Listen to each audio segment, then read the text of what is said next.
हिंदवी स्वराज्याचे संस्थापक राजे छत्रपती शिवराय जालना जिल्ह्यातील जमलेल्या माझ्या तमाम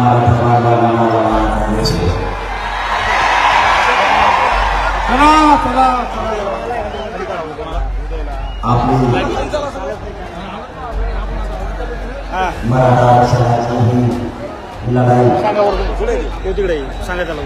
आता अंतिम टप्प्यात आहे. याला बी घ्या, डीजेला बी घ्या, खाली घ्या तुम्ही. मराठा समाजाला आरक्षण मिळावं सगळे काढा सगळे महाराष्ट्रातला मराठा समाज आणि सगळे खाली खाली वागले काय तुम्ही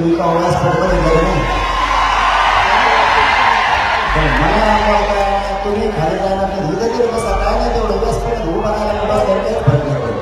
इकडे या सगळे जण पण ते माईक मधलं बोलायचं बंद करा खाली वांगवर मला आवाज काय नाही काय व्यासपीठावर बसल्या काही अडचण नाही बसून घ्या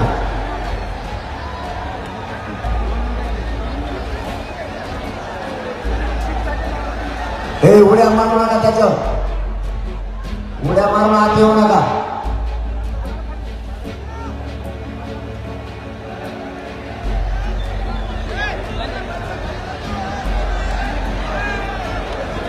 हे बरोबर कसं झालं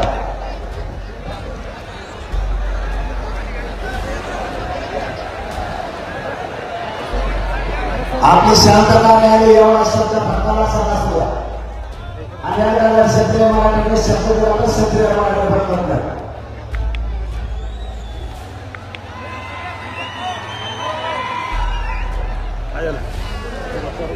चला खाली जा म्हणते पाटील ऐका ना जरा ऐकून घ्या घ्या ना तुम्ही डीजे खालून लाव चल मराठा आरक्षणाची लढाई खालून लाव चल लावायचं नाही आपण तो सांगू ही मराठी आता जिंकत आहे लाव जाय मला नाही सांग 12 महिने सगळ्या स्वयंपाकाची अंमलबजावणी कोण खाली लाववर जा काय म्हणलं पुरे मला व्हावी म्हणून मराठा समाजाचं हे मला काय करायचं ताकदीचा हा संघर्ष सुरू आहे काही झालं तरी मराठ्यांना ओबीसीतून आरक्षण मिळवून दिल्याशिवाय एकांना सुद्धा मागं हटायचं नाही आपण जातीवाद नाही करत तरी आपल्याला जातीवादी म्हणलं गेलं माझ्या जालना जिल्ह्यातल्या सगळ्या मराठा बांधवांना जाहीरपणानं सांगतो आपण जातीवादी नाहीये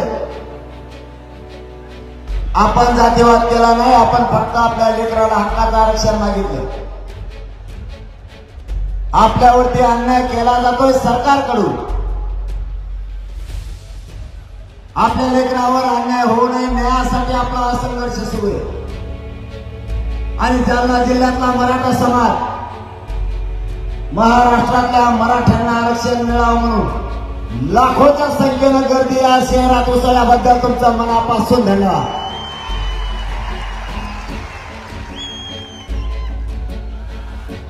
या देशात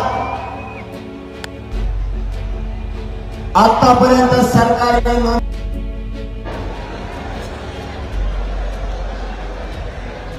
या भारत देशात सरकारी नोंदी आरक्षणात फक्त मराठ्यांच्या सापडल्या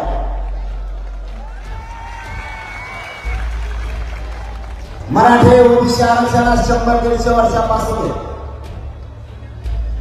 आतापर्यंत कसलेच पुरावे सापडले जात नव्हते आता कालची बातमी आली काय प्रॉब्लेम आहे तुम्हाला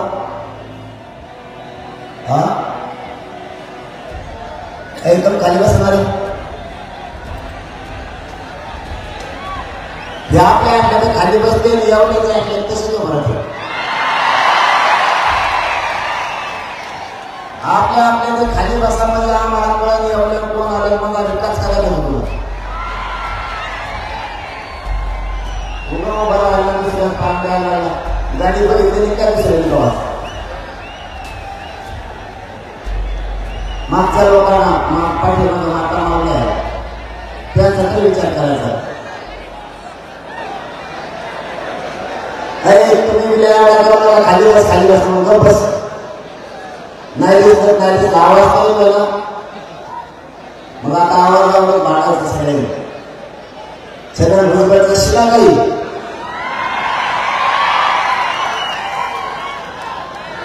तो कसा आवाज बोलत मराठ्यांना ओबीसीतून आरक्षण आता मिळालं. खूप काही मराठी ओबीसी आरक्षणात गेले. काल परवाची बातमी आली सरकारला हैदराबादला 5,000पेक्षा जास्त पुरावे सापडले. मला आमचं म्हणणंच हे होतं की मराठा समाज आरक्षणात आहे आणि ओबीसी मध्येच आहे. परंतु आमचं कोणी ऐकत नव्हतं. आमच्या समाजाला कोणी न्याय देत नव्हतं. समाजाने कितीही मागणी केली तरी मराठ्यांची मागणी जाणून बुजून पूर्ण केली जात नव्हती. कोणाला पण निवडून द्या तरीही मराठ्यांना ओबीसीतून आरक्षण निवडून आलेलाच मिळू देत नव्हता.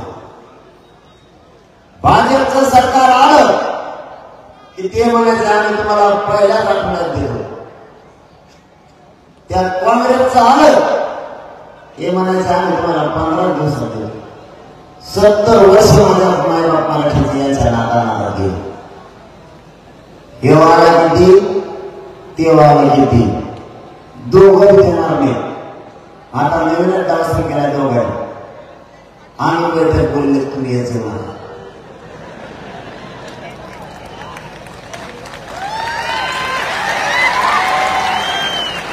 बेटे हो तुम्ही येण्यात काढता का मला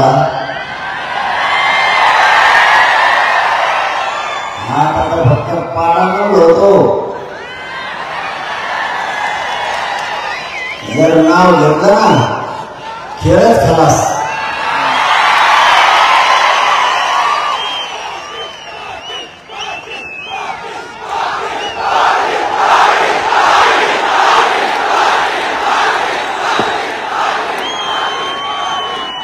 माझ्या समाजाचा लढा हा प्रामाणिकपणा आहे. माझा समाज फक्त आणि फक्त स्वतःच्या लेकरासाठी लढतोय. आणि या जालना जिल्ह्यातून या विराट रूपानं लाखोच्या संख्येने जमलेल्या माझ्या मराठ्याच्या साक्षीला सरकारला विनंती करतोय. आम्हाला राजकारणात जायचं नाही. आमचं हक्काचं आरक्षण द्या. अरे दादा करणं ध्याना खाली तो काय सांगितलं पाठीमागे पण बोला. पाठीमागे झेंडावर केला आम्हाला आरक्षण आहे. कधी दादा पाठीमागे पण आरक्षणात लय जीव आहे हो आमचा. त्याला फक्त दिसू झेंडा इकडा झेंडा पुढे येऊ दे. आम्ही सगळे बघण्यासाठीच तर सगळं चाललंय.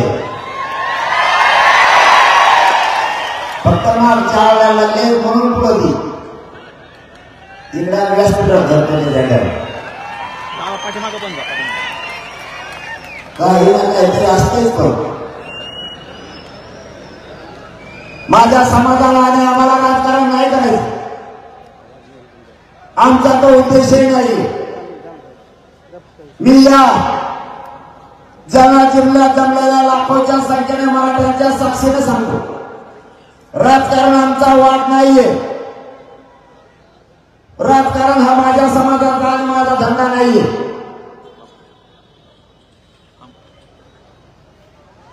तरी काय खटकलं म्हणून तुम्ही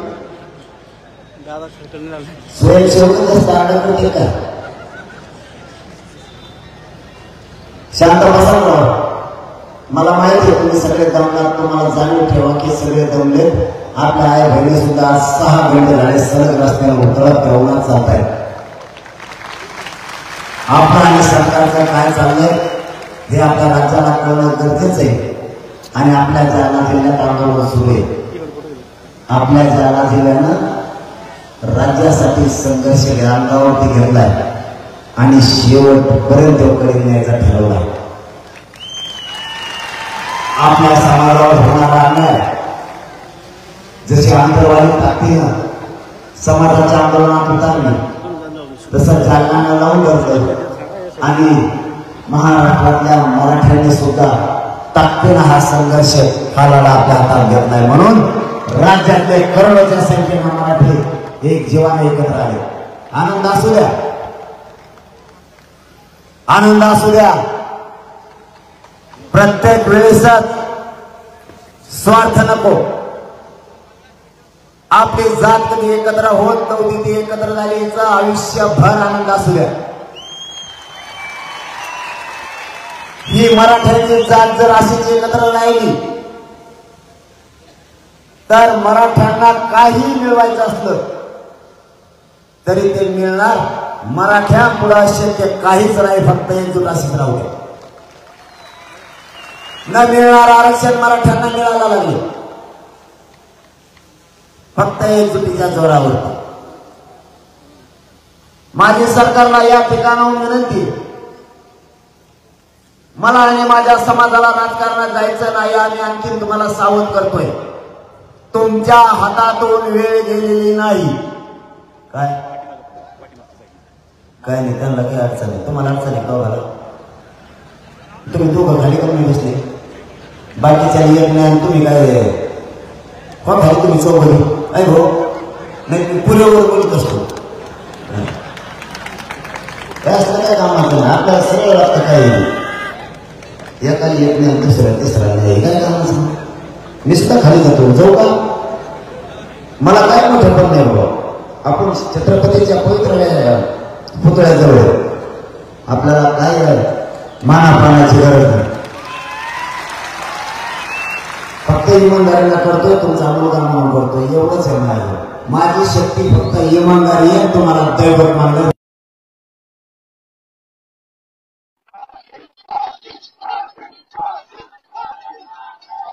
आणि मग माहिती तुम्हाला साथच आहे ना.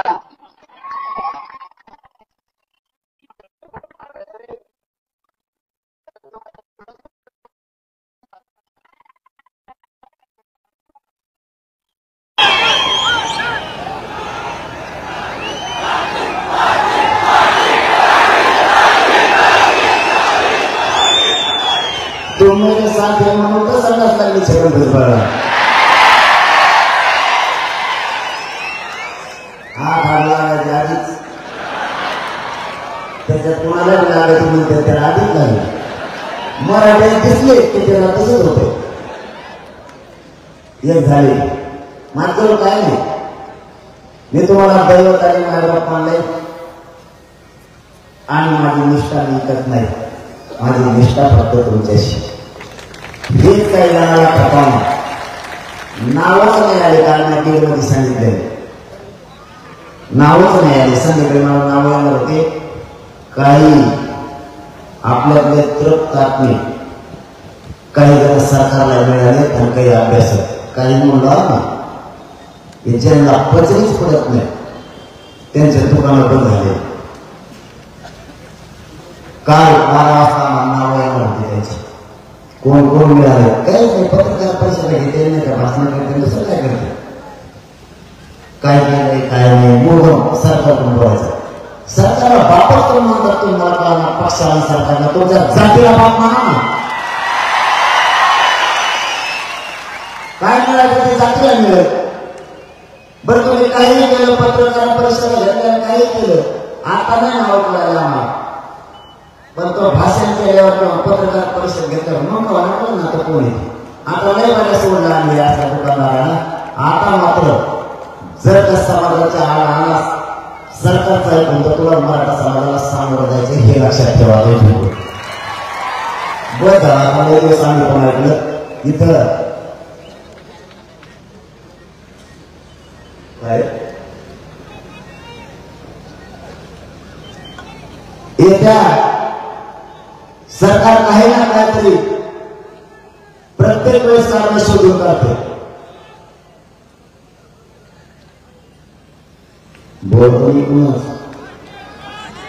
तिकडून आले काय सांगितलं कसं कसं करतो एकदाचे दोन बोलू ना थोडं सुट्टी पण जातो म्हणजे खेळ काम करायला तुम्हाला काय सांगा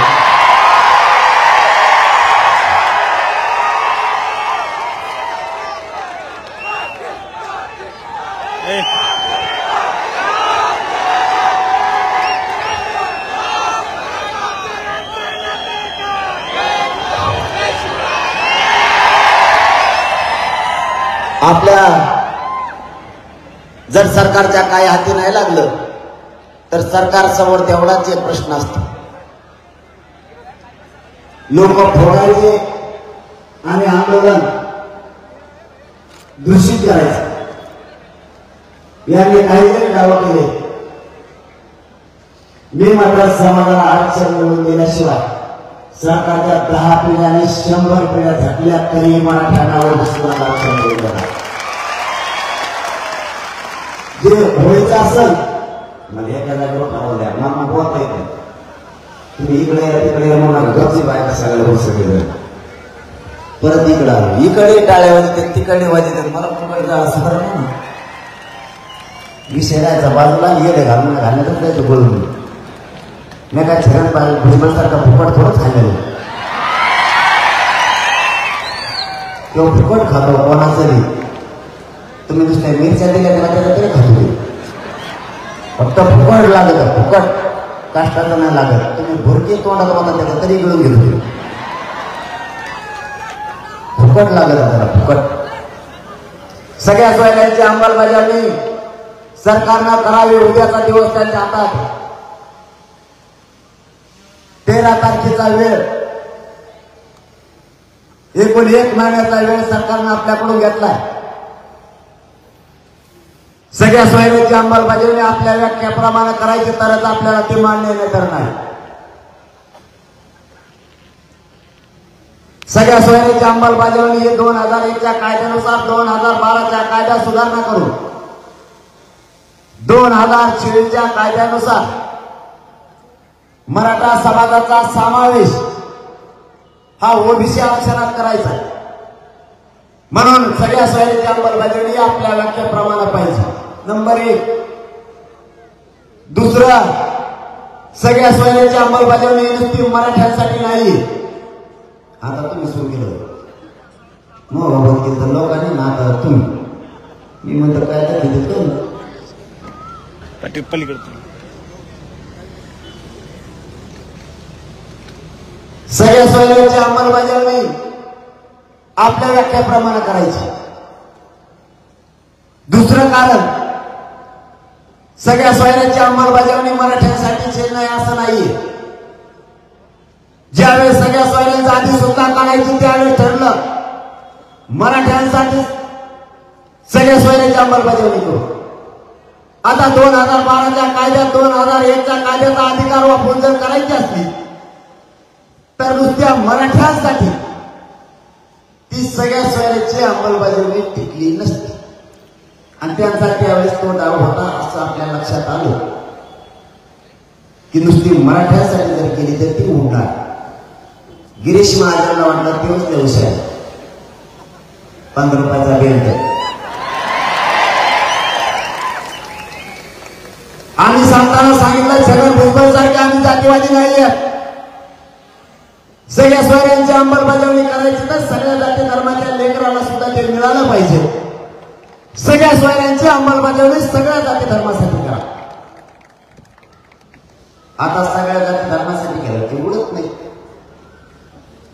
कारण इतर मागासवर्ग विशेष मागास प्रवर्ग हा सगळ्या जाती धर्मासाठी आणि 2001च्या कायद्याचा 2001च्या आणि 2000 कायद्याचा पूर्ण अधिकार वापरून जर 2012च्या कायद्यात दुरुस्ती करायची असली तर इतर सगळे जर घेतले सगळ्या सोयऱ्यांच्या अंमलबजावणी तर ते उडत नाही आणि उडलं असं गिरीश महाजन म्हणतात की ते टिकणार नाही ते इतके जज घेऊन तुम्ही आंतरवाडीला आलते कशा आणि समजा ते उडणार ते टिकणारच नाहीये तर मग छगन भुजबळचा इतका आटापिटा का चाललाय ते रद्द करावं? जर सगळ्या सोयीची अंमलबजावणी टिकणारच नाही तर छगन भुजबळ इतके पडेल फिरेल सगळे गोळा करायला का लागला?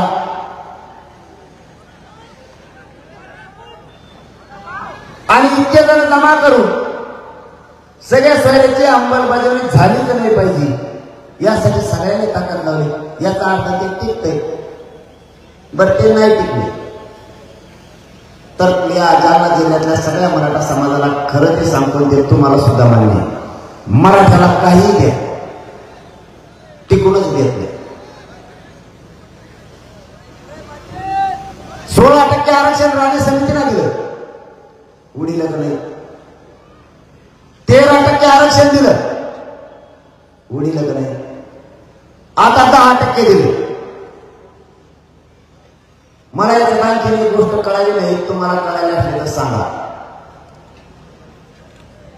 राणे समितीनं आरक्षण दिलं त्यावेळेस 16% दिलं. आता जे 13% आरक्षण दिलं 12-13% आणि आता 10%. लोकसंख्या वाढत असते का कमी होत असते? आपली कमी कसं काय झाली?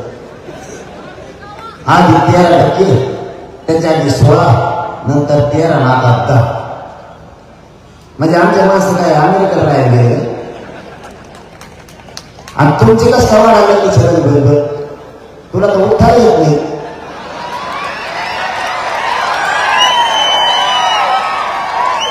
तो 7% लोकसंख्या आहे कशी?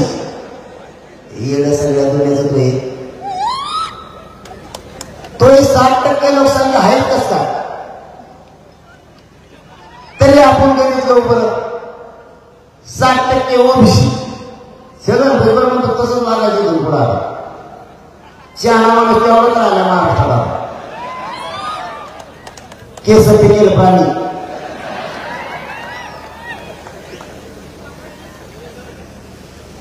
भंगार विचारानं पार पाडल्याला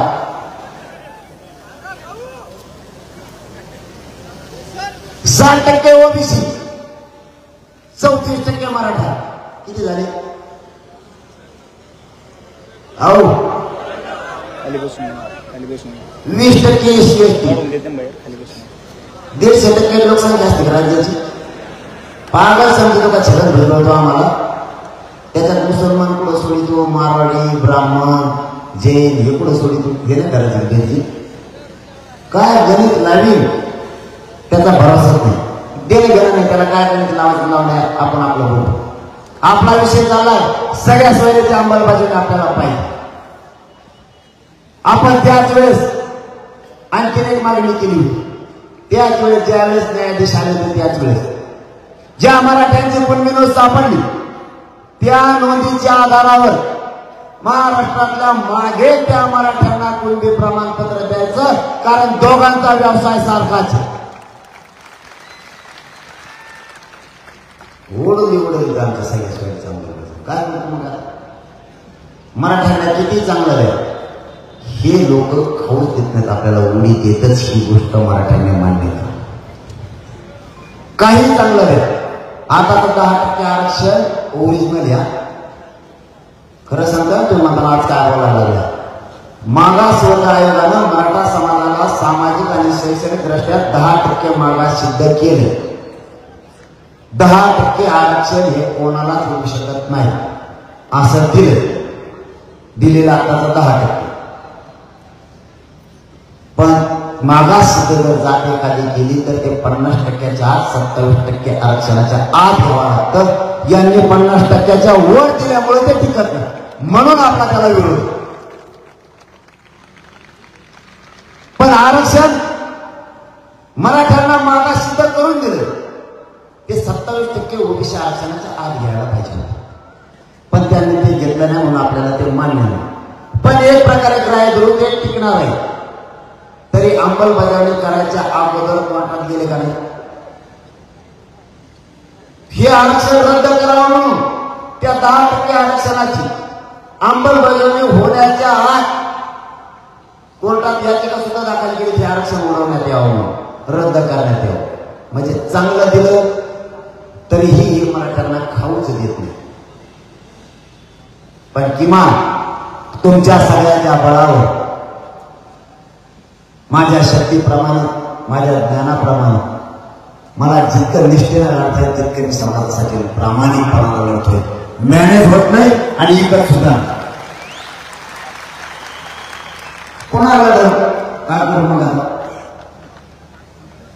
जर मराठा शब्दाला फटका केला तर पुन्हा लढायची तयारी, आणि ती सुद्धा आपल्या जातीचे लेकर मोठं करण्यासाठी आपल्याला ठेवावं लागणार.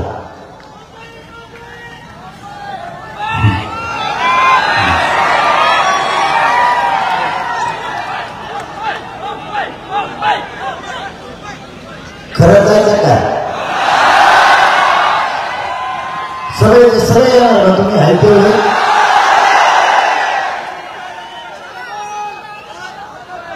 पण तरी एक काम करता का, शांततेत जायचं, शांततेत यायचं. तेवढं पाहिजे असलं तर बघू बघू म्हणलं मी थोडंच म्हणलो. तिथे गेल्यावर तुम्ही हे करता. हो ना, आम्हा यायला फजती ना मास होतो मांडायचं नाही. काय केलं माहिती गेलं कोणालाच त्यासाठी मुख्यमंत्री आलं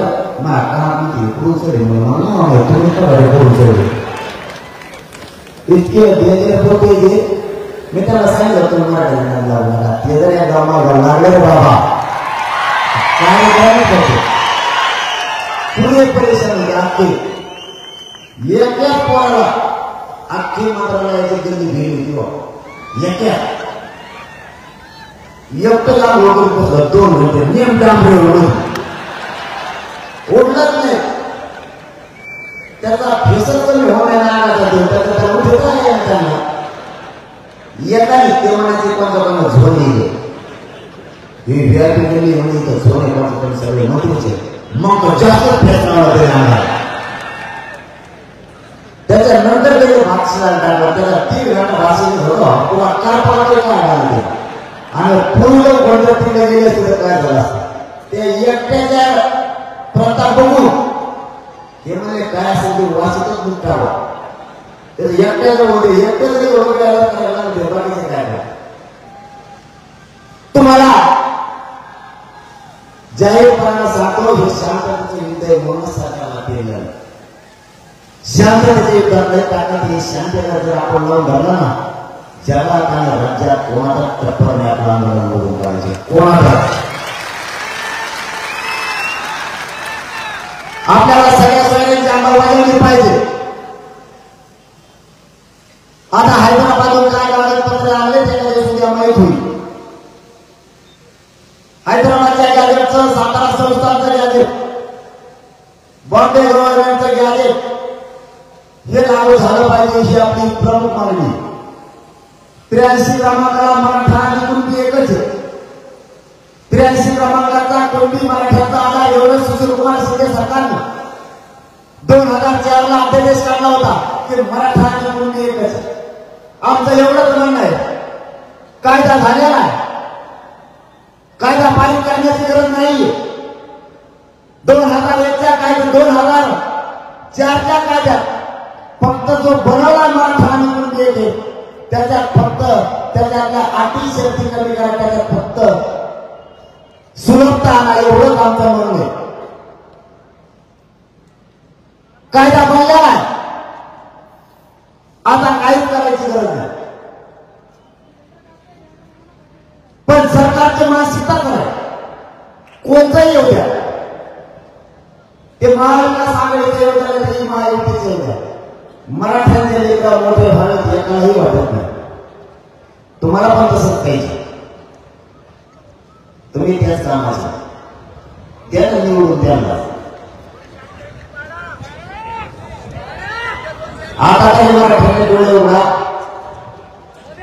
महायुतीचे आणि महाविकास आघाडीचे दोन्ही नेते मराठ्यांना ओबीसीतून आरक्षण मिळावं म्हणून बोलत नाही दोन्ही पण. मग तुम्ही यांना मतदान केलं कशाला त्यांचे पोरं मोठे म्हणून आपण प्रचार करतो त्यांचा मतदानही करतो. त्यांचे पोरं पुढे गेले परदेशात शिकायला. यावर लोकसेवेला ठरलं नव्हते नाही मराठी काहीच येऊन गेलं असतं काहीच आपल्याला आपले लोक झालेपेक्षा कदरून टाकायचं मला येईल कोणी येतं मला माहिती किती मला इथे बरा होतच काही म्हणून घोषव आपल्याला काय आपण शिका एखादा दगड वाटा केला तरी म्हणायचं एवढं घेऊ झाला आपल्या तर येसून झालं. आता माझ्या मागच्या आठवड्यात मी ज्या मुकामी येणार तिथे येते माझ्या कानात सुरू होतो मी माझ्या कोणाला होतो एका तारखेला 50 जण आले तर इतके म्हणलं कोण बरोबर पडते सगळे ते मी असं लाईनच लावली आपले पण कधीतरी समाजाचा विचार करा इतर अडचणाची वेळ नका लागून कधीतरी आपल्या लेखन मोठे झाले विचार करा. बाकीच्या बघा कसं केलंय माझी पवित्र मराठीचे जात असताना त्याला डाग लावला जातीवादी म्हणून कुठं जातीवाद केला आम्ही आंतरवादी आंदोलन सुरू झालं आमच्या बहिणीच्या डोके फोडले गेले तरी आम्ही शांत राहिलो. ज्या जातीवादी ज्याने आई बहिणीच्या पोटात आणि छातीत गोळ्या घातल्या त्या अधिकाऱ्याला या सरकारनं बढत्या दिल्या त्याला जातीवाद नाही म्हणत का? अधिकाऱ्याला कशाला जात पाहिजे त्याच्याकडे तर समान न्याय पाहिजे. मराठ्यांचे आंदोलन म्हणून त्या जातीवादी विचारानं बरबाटलेल्या अधिकाऱ्यांनी बारीक बारीक लेकराच्या डोक्यात सुद्धा गोळ्या घातल्या. आई बाप ज्यावेळेस रक्ताच्या थांबड्यात पडले होते त्यावेळेस 2-4 वर्षाचे लेकर टावर फोडत होते. रक्ताच्या थांबड्यात पडलेल्या माझ्या मायबाप मराठ्यांना उचलायला सुद्धा कोणी नव्हतं. कोणी केला जातीवाद? सरकारनं त्या अधिकाऱ्यांना पाठवण्या केल्या. सरकार एक गोष्ट लक्षात ठेवा दिवस बदलत असते मराठ्यांचे दिवस येतील त्या अधिकाऱ्यांचा सुद्धा हिशोब होणार. बढत्या देत आहे काय? सरकारने तरी मराठ्यांची न्याय करायला पाहिजे होता. ज्याने अत्याचार अन्याय केला त्यांना बरतर्फ करायला पाहिजे होतं. म्हणजे मार आम्ही खाल्ला. 360 सारख्या केसेस आमच्यावर होते. 120 सारखे गुन्हे आमच्यावर होते. कोणता कंट्रोलला आम्ही 353 सारखे गुन्हे आमच्यावर होते. तिथं कोणतं शासकीय कार्यालय होतं? 120 सारखा गुन्हा आमच्यावर टाकायला कोणता सामूहिक कट आम्ही असला आणि आमच्याच मंदिरात आमच्याच आंदोलनाच्या ठिकाणी सामूहिक कट सरकारने पोलिसांना रचायला लावला. ते आमच्याकडे आले तर आम्ही त्यांच्याकडे गेलो नाही. 360 सारखे गुन्हे डोके आमचे फुटले. 30 पेक्षा जास्त टाके एका आई बहिणीच्या डोक्यात पडले. तरी 360 सारखे गुन्हे आमच्यावर. ठीक आहे बघू वेळ बदलत असते.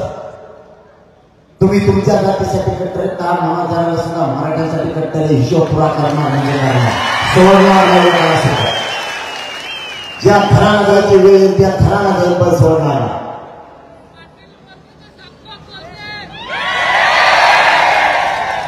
आम्ही कोणता जातीवाद केला? मला माझ्या समाजाशी बोलणं गरजेचं आहे. मला समाजाला सांगणं आवश्यक आहे. कारण मी नेता नाही, मी प्रामाणिकपणानं मराठा समाजाचा मुलगा म्हणून करतोय. मराठ्यांचा मराठा सेवक म्हणून मी काम करतोय. मला कसलीच आशा आणि अपेक्षा नाही. नसता एवढी जनता मागं म्हणल्याच्या नंतर माणूस हवेत चालला असता. की आजही जमिनीवरती आजही माझ्या शरीराला एवढा त्रास होतोय तरी मी तुमच्या जवळ तुमच्या खांद्यावर हात टाकूनच चालतोय. तुम्हाला सोडून मी पाऊलच उचलत नाही. आम्ही जातीवाद केला कोणता? अरे बाबा, तुझ्या मागे जर एवढी जनता असते ना तर तू आतापर्यंत दंगली घडून आणल्या असतात. दंगली एवढी जातीवादी छगन भुजबळ तुम्ही. आमचा मराठा समाज एवढा असून आम्ही आणखी खाली सुद्धा पायाखाली बाजू देत नाहीत किंवा मोडू देत नाहीत. हे संस्कार आमच्या मराठ्यांवरती आहेत आणि ते संस्कार मराठ्यांनी आम्हाला दिले. आम्ही जातीवाद करून टाकला, आमच्यावरती हल्ला झाला तरी आम्ही शांत. आमचं शांततेत आंदोलन सुरू. ज्या तालुक्यात आंदोलन सुरू आहे त्या तालुक्यात छगन भुजबळनं अंबड तालुक्यात येऊन एल्गार सभा का घेतली? या सभेत हातापाय तोडण्याची भाषा कोणी केली? छगन भुजबळला त्याच्या जवळ असणाऱ्या ओबीसी नेत्यांना सांगितलं, वेगळे वेगळे भाषण वाटून दिले आणि त्यांनी भाषणात सुरू केलं, आम्ही कोयत्याला पाय तोडीत असतो, आम्ही काठ्याला डोकं फोडीत असतो. छगन भुजबळ याला जातीवाद नाही म्हणत का? तुम्ही हातापाय तोडण्याची भाषा करणार, तो जातीवाद नाहीये का? छगन भुजबळ पुण्याला गेला आणि कागदावर लिहून घेतलं हिंदीतला शेर, तलवार त्यांची आहे काहीतरी म्हणला ना, घास घास केलं तो सगळ्या दुनियाचं तो आहे. काय घास शिकवलं तू? आणि मग तो अवकात दिखायला काय? अवकात दिखायला मला हिंदी येत नाही रे, मला हिंदीचं वागलेलं आहे. आमचं दोघी जमत नाही. मला मी शिकणार आहे आता. मुस्लिम बांधव नाही बरेचसे आता आपल्या आंदोलनात आल्यामुळे मला हिंदी शिकणार आहे. एकदा का शिकलो ना देशातला क्षेत्रीय मराठी एकत्र करायला येतं. हिंदी शिकलो त्यांचा कार्यक्रम लावतो देशात सोडत नाही यांना. तेव्हा म्हणतो यांना अवकात दाखवलं. काय अवकात होतो? अवकातच काय? तुला तू खायला नाही तर तू काय अवकात दाखवणार? नाकावरच्याच माला तुला वर उडी जायला तू काय दाखवणार मराठ्याला अवकात? हेंद्र सगळ्या डोळ्याचं तलवारी घासा म्हणतोय, याला जातीवाद नाही म्हणत का? छगन भुजबळ मराठ्यांचे मत नाही घेतले का? जातीवाद तुम्ही करायचा आणि जातीवादी मराठ्यांना ठरवायचं. हा कोणता न्याय आहे? निवडणुकीत कोण पडत नाही, कोणीही पडत आणि कोणीही निवडून येतो. माझ्या बीड जिल्ह्यातल्या मराठ्यांनी कोणालाच पाडलं नाही, तरीही म्हणले मराठी जातीवादी. मी कोणाला पाडा म्हणलो का? आता नुसतं पाडा म्हणलं लोकांनी पाडत त्याला मी काय करू? आणि नेमके तेच भरभरून पडले त्याला मी काय करू?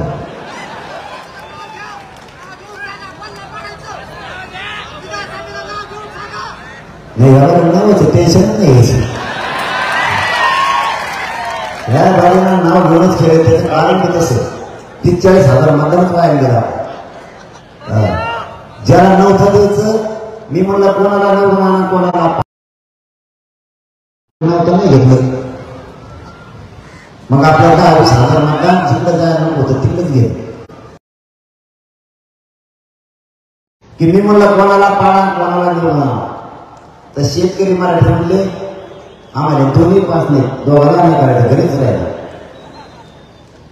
तुम्हाला एकच विनंती, आता घरी नाही राहायचं.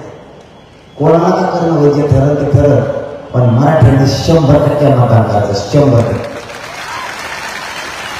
कितीही दडपण आणू द्या, पोलिसांच्या गाड्या गावागावात लावू द्या, पण मतदान मात्र 100% करायचं. आपला घरात बघून उभं राहायचं.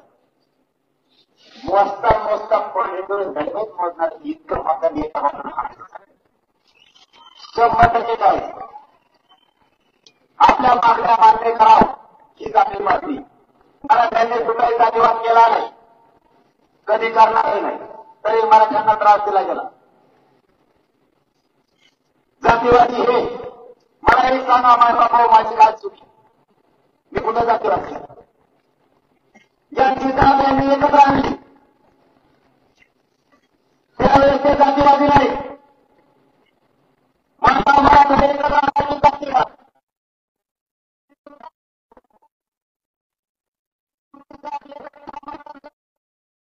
त्यावेळेस तुम्ही जातीवादी नाही. माझ्या मराठ्याने एक गठ्ठा मतदान केलं तर आम्ही जातीवादी. तुम्ही तुमच्याच माणसाच्या हाताला पडला तेव्हा जातीवाद नाही वाटला तुम्हाला. आता कुठं मराठे एका बाजूला झाले तर मराठा जातीवादी.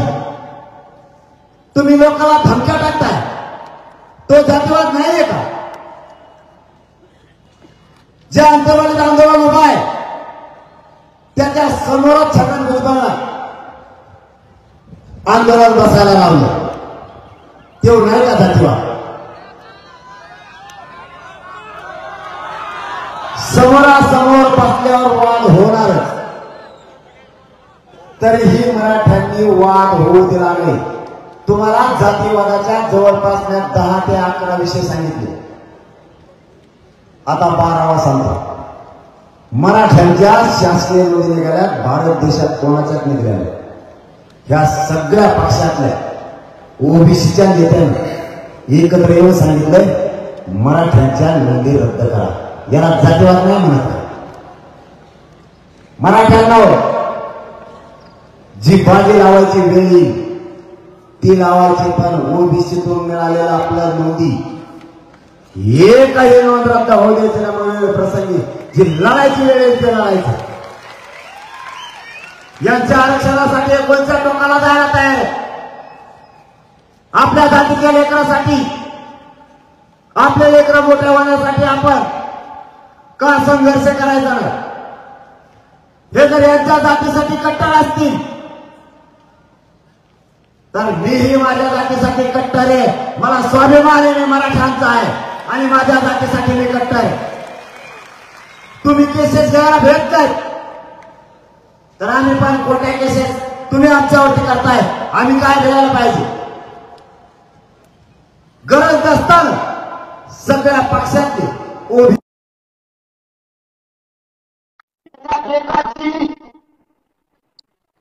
शासकीय लोक नाही आणि थोडे नाही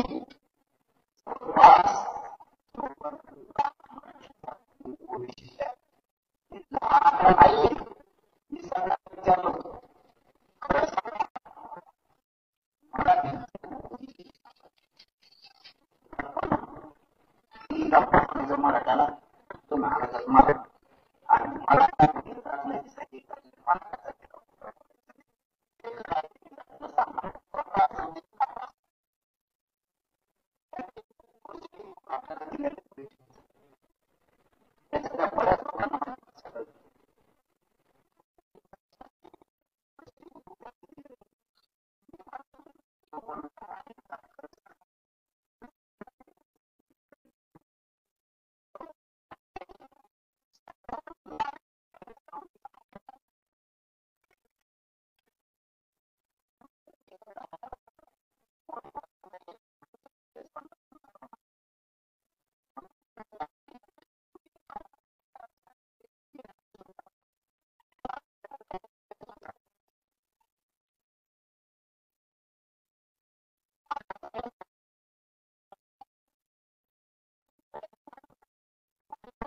त्यातून राहिला तर 4था शब्द काळापासून आपण सुरू केलाय. पुन्हा ज्याची नोंद सापडली त्या नोंदीच्या आधारावर माझ्या त्या मराठ्यांना कुणबी प्रमाणपत्र द्यायचं, कारण दोघांचा पण व्यवसाय सारखाच. म्हणून ही शब्द ऐकल्यावर त्या बैठकीला उदय सामंत साहेब होते, लय मोठे मंत्री होते, त्याच्यात धनंजय मुंडे होता. धनंजय मुंडे साहेब म्हणले मागे त्या मराठ्यांना म्हणले सरसकट झालं, म्हणलं सरसकट घेत असतो आम्ही.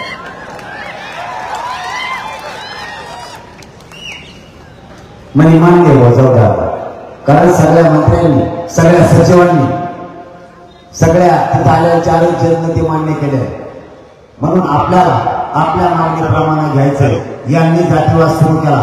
छगन भुजबळांना अंतरवालीच्या समोर आंदोलन बसवलं, त्याला जातीवाद म्हणते, त्याला तिथं दंगल घालायची होती. पण आपण मायबाप मराठ्यांना तुम्हाला सांगतो तिथं दंगल होऊ दिली नाही, कारण आपल्या पण गाड्यात धुणत जाणार, त्यांच्या पण धुणच येणार. दंगल होणार का नाही होणार? तरीही आपण होऊ दिली नाही. त्याला तिथं जुळलं नाही. त्याने दुसरा नाव टाकला. कारण तुम्ही जालना जिल्ह्याचे आणि तुम्हाला माहीत नसल्या तर सांगणं माझं कर्तव्य म्हणून सांगतोय. कारण या जिल्ह्यात आंदोलन सुरू आहे. त्याने माझं जुनं नाव उठवून काढलं. या छगन भुजबळने त्याचा तो खरा मोदीच पाहिजे होता. त्याच्या काय ते जास्त सोडवते पाहिजे होता असं. आणि मग असं तुम्ही हातात पाहिजे होता चापकाने ठेवला असताना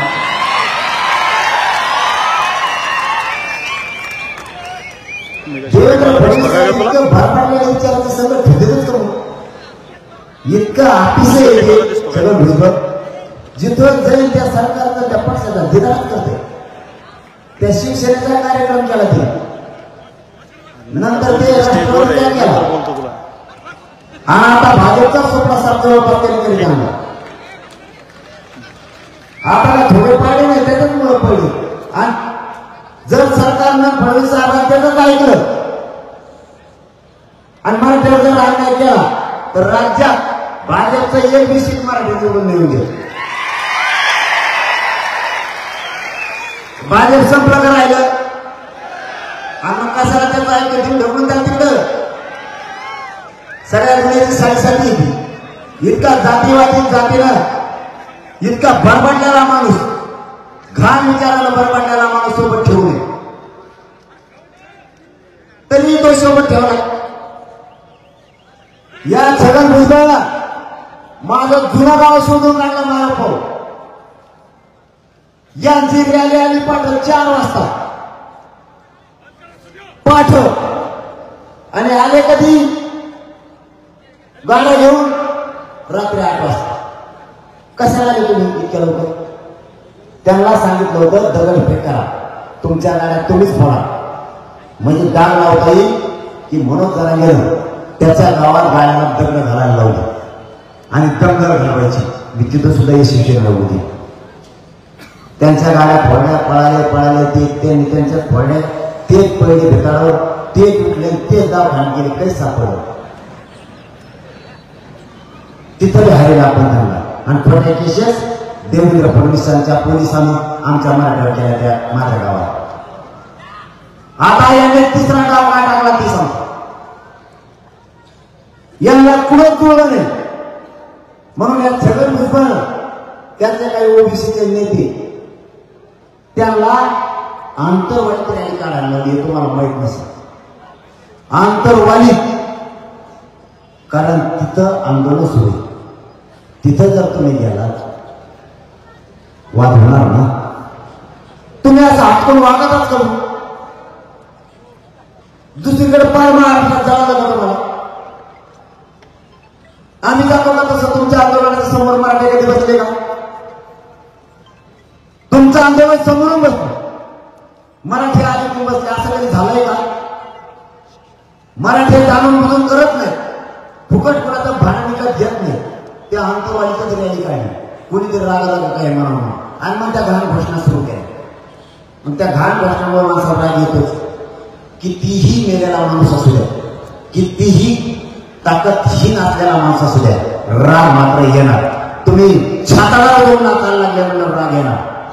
तरीही मी मराठ्यांना सांगितलं शांत अंतरावळीत आहे. एकाही माणसाला मागे बोलायचं नाही. कारण आपल्याला ते संस्कार नाहीत. सगळ्याला रॅली काढायला अधिकारी काढू द्या. त्यांनी काढली. छगन भुजबळचं म्हणणं ह्या गल्लीतून त्या गल्लीत जात त्या गल्लीतून ह्या गल्लीत जात मराठी कशाला बाजू खाल्ले घरात हे म्हणलं तो हिंडलं गेलं. काय झालं. अरे काय बाबा कुणा हे म्हणणं आमचं. मराठ्यांनी धनगराला कधीच वैरी मानलं आणि धनगरांचं आणि मराठ्यांचं काहीच वैर नाही.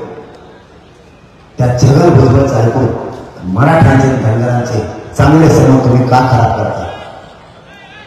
ओबीसीचं आणि मराठ्यांचं काहीच झालं नाही. तरी राजकारणापायी मराठ्यांचे ओबीसीचे का दुश्मनी लावतात.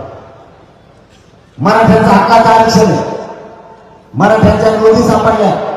उलट धनगर बांधवांना सामान्य धनगर बांधवांनी आणि ओबीसीच्या सामान्य लोकांना छगन भुजबळ सांगायला पाहिजे की मराठ्यांच्या सरकारी नोंदी सापडल्या, त्यांचा हक्काचं आरक्षण आहे, त्यांना